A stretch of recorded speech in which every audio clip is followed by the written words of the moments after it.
যদি যখন রেস্টই দেই, হ্যাঁ, ধরেন এটা দাগ নাম্বার, এটা একটা দাগ, এখানে 3 4 1 2, পুরো একটা মৌজা 3টা দাগ আছে। হ্যাঁ, এখানে চৌহদ্দি নামে একটা কথা আছে।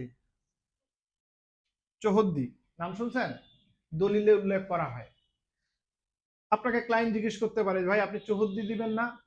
চৌহদ্দি দিবেন, অবশ্যই আমরা চৌহদ্দি দেবো। চৌহদ্দিটা কি এটা আপনাকে জানতে হবে। যখন আপনি রেস্টই দেন, ধরেন আপনি 3 নম্বরে দাগে জায়গা আছে 30%,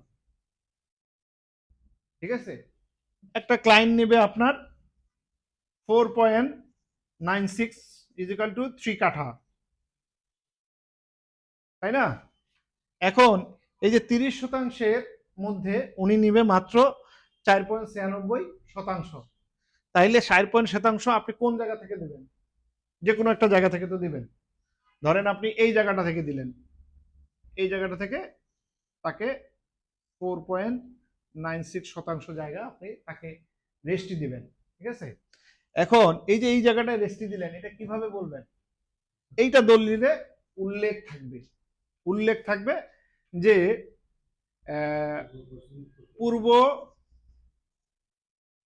পূর্ব পাশে 4 নং দাগ, এই যে পূর্ব পাশে 4 নং দাগ। আচ্ছা, পশ্চিম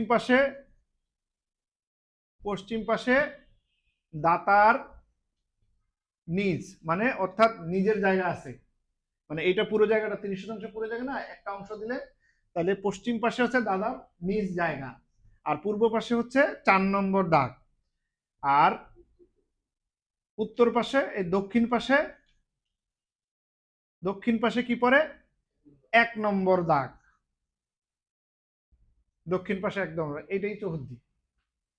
অর্থাৎ চারপাশে কি আছে সেটার বিবরণ একজাস্টকে চৌহদ্দি বলে। ক্লিয়ার?